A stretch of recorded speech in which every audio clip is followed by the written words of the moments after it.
మహాత్మాగాంధీకి సంబంధించిన కొన్ని వివాదాస్పద అంశాలు డార్క్ సైడ్ భారత స్వాతంత్ర్య ఉద్యమ సమయంలో చర్చనీయాంశమయ్యాయి. అయితే వీటిపై చరిత్రకారులు, విమర్శకుల మధ్య భిన్నాభిప్రాయాలు ఉన్నాయి. ముఖ్యంగా చెప్పాలంటే భారతదేశ విభజనపై వైఖరి, పార్టీషన్ ఆఫ్ ఇండియా. దేశ విభజనను గాంధీజీ తీవ్రంగా వ్యతిరేకించినప్పటికీ విభజనను ఆపలేకపోవడం లేదా ఆయన వైఖరి పరోక్షంగా దానికి దారితీసిందనే విమర్శలు ఉన్నాయి.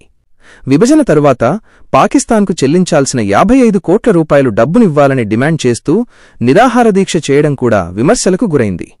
ముస్లింల పట్ల సానుభూతి, అపీజ్మెంట్ ఆఫ్ ముస్లిమ్స్, ఖిలాఫత్ ఉద్యమానికి మద్దతివ్వడం, మత ఘర్షణల సమయంలో ముస్లింల పట్ల ఆయన సానుభూతి చూపడం, హిందువులకు ఆత్మరక్షణకు బదులు అహింసను పాటించాలని పదే పదే సూచించడం వంటివి మైనారిటీ బుజ్జగింపుగా, మైనారిటీ అపీజ్మెంట్ కొందరు విమర్శించారు.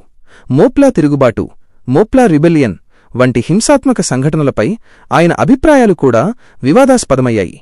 భగత్ సింగ్ ఉరిశిక్ష, ఎగ్జిక్యూషన్ ఆఫ్ భగత్ సింగ్. భగత్ సింగ్, రాజ్గురు, సుఖ్దేవ్ల ఉరిశిక్షను ఆపడానికి గాంధీజీ తగినంతగా ప్రయత్నించలేదని కొందరు విమర్శించారు. అయితే గాంధీ-ఇర్విన్ ఒప్పందంలో గాంధీ-ఇర్విన్ ప్యాక్ట్ ఉరిశిక్షను నిలిపివేయడానికి ప్రయత్నించారని మరికొందరు పేర్కొంటారు. వ్యక్తిగత జీవితంలోని ప్రయోగాలు, పర్సనల్ ఎక్స్పెరిమెంట్స్, తన బ్రహ్మచర్యాన్ని, సెలిబేసి పరీక్షించడానికి చిన్న వయస్సు బాలికలతో నిద్రించడం వంటి ఆయన వ్యక్తిగత ప్రయోగాలు నైతికంగా విమర్శలకు గురయ్యాయి. ఈ విమర్శలన్నీ గాంధీజీ యొక్క సంక్లిష్ట వారసత్వం, ఆయన నిర్ణయాలు, ఆదర్శాల అమలులో ఎదురైన సవాళ్లను ప్రతిబింబిస్తాయి.